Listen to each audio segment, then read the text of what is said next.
Сәлем достар, сіздермен бірге Дінмұхамед. Бүгін біз сіздерге ұбт дайындығына фокус қоюдың алды қадамын айтатын боламыз. Біз кейде пәндердегі тапсырмаларды түсінбей қалуымыз ол уақыттың жетіспеушілігі емес, фокустың жоқтығынан. Фокус дегеніміз белгілі бір уақыт арасындағы маңызды тапсырмаларға зейін қою және назар бұрып қарау. Ең бірінші қадам ниеттерді нақтылау. Амалдар ниеттерден хайырлырақ деген керемет сөз бар. Яғни біздің амалдарымыздың мақсаты ниетіміз болу керек.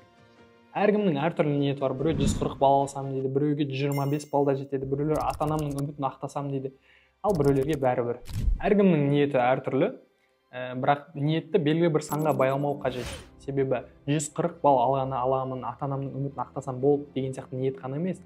Сіздің алдыңызда болашағыңыз тұр. Яғни сіз дұрыс адам болуыңыз керек, парасатты, білімді, ақылды адам болуыңыз керек. Сіздің барлық ниетіңіз осыда болу керек. Яғни адам болып қалу керек. Алаңдаушылықты жою. Яғни детокс алыңыз. Әлеуметтік желіден бас тартуға тырысыңыз. TikTok, Instagram, Reels, YouTube Short барлығынан бас тартуға тырысыңыз. Себебі бұл сіздің мақсатыңызға жетуге тікелей кедергі жасайды. Яғни сіздің фокусыңызды бұзады. Ниетіңізді де бұзуы да мүмкін. Сол себепті осы нәрселерден түбегейлі бас тартуға тырысыңыз. Үшінші қадам уақытты блоктау.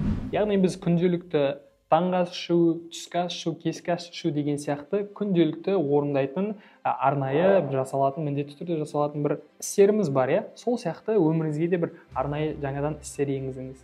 1 сағат кітап оқу, 30 минут жүгіру, немесе подкаст тыңдау сияқты пайдалы ақпараттарды алуға тырысыңыз. Арнайы өміріңізге график қойыңыз. Мысалға мен бүгін дүниежүзі тарихынан осыншама тест жаттаймын, немесе осынша тақырып оқимын, немесе географиядан картаны жаттаймын, 20 елдің астанасын жаттаймын деген сияқты арнайы уақыттарыңызды шектеңіздер. Өйткені адам үшін ең құнды уақыт, сол үшін уақыттарыңызды тиімді пайдаланыңыздар. Ниеттеріңізге жету мақсатында дәл осы уақыт сіздерге көмектеседі. Қаншалықты уақыттарыңызды дұрыс пайдаланып, уақыттарыңызға дұрыс фокус қойсаңыздар, мақсаттарыңызға да тезірек жетесіздер. Төртінші қадам бір тапсырма. Бір уақытта тек бір тапсырма орындау. Яғни біз өмірлік бір кейс алып көрейік. Мысалы мен біреумен сөйлесіп отыр, фильм қарап отырмын, және де менің фокусым фильм қарауға кетемін, немесе біреумен сөйлесуге кетемін. Ол кезде менің миым екіге бөлінуі мүмкін, яғни ақпаратты толық қамтай алмайды. Яғни мен фильмдағы сюжеттерді ұмытуым мүмкін.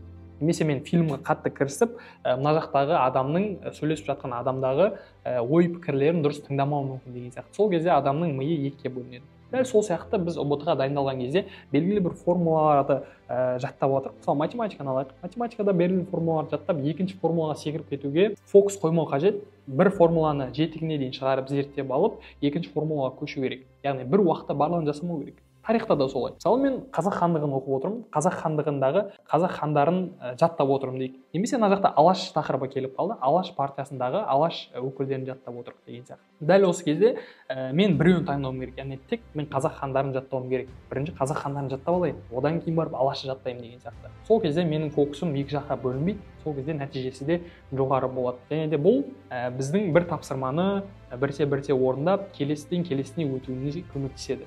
Сол үшін ешқашан фокустарыңызды жан-жаққа шығарпаңыздар. Бесінші қадам табысты визуализациялау. Яғни табысты елестету. Мысалы сіз белгілі бір мақсатты қойдыңыз, 140 балл аламын деп. 140 балл алдыңыз, немесе 125+ балл алдыңыз. Сол кездегі сіздің ата-анаңыздың қуанышы, достарыңыздың сізді мақтағаны, бүкіл сізді құттықтап, туыс-тумалардың барлығы сізге келіп құтты болсын деп айтып жатқан елестетіңіз, андай көрімдік беріп жатқан елестетіңіз. Бұл сізге белгілі бір дәрежеде эмоциялар алып береді. Яғни сіздің мақсатыңызға жетуге сізге күш-қуат береді, құштарлық береді. Яғни сіздің қадамдарыңыз да сол кезде тездей түседі. Фокус дегеннің кереметтілігін сол кезде түсінесіздер. Алтыншы қадам жазу. Жазудың фокусқа қандай қатысы бар деген сұрақтар болса, негізінде ең көп әсер ететін біздің мақсатқа жетуімізге ол жазу. Бүкіл адамдар өзінің армандарын, өзінің мақсаттарын дәл сол өздерінің арман дәптеріне жазған. Яғни сіздер сабаққа дайындалған кезде бізде глоссарий деген керемет кітаптардың бұрышында оң жақта тұратын керемет сөздер бар. Яғни сіздерге керек болатын сөздер, немесе бір формулалар деп айтатын болсақ, соның барлығын сіздер жазуларыңыз керек. Яғни сіздердің есте сақтауларыңыз үшін, кейін іздеп ақтарып жүрмес үшін. Яғни сіздерге фокус қоюларыңызға өте керек пайдалы әдіс ол жазу. Сол үшін всегда жазып жүріңіздер достар, бірақ заявление емес. Бүгінгі ақпарат пайдалы болды деген үміттемін. Егер сіздерге дәл осындай видеолар ұнаса, дәл осындай пайдалы ақпараттар ұнаса, біздің инстаграмға өтіп кеңес сөзін жазып кетіңіздер. Біз сіздерге сонда керемет ақпараттар, информациялар жіберетін боламыз. Және де келесі бөлімдерде керемет ақпараттармен бөлісетін боламыз. Назарларыңызға рахмет. Аман сау болыңыздар.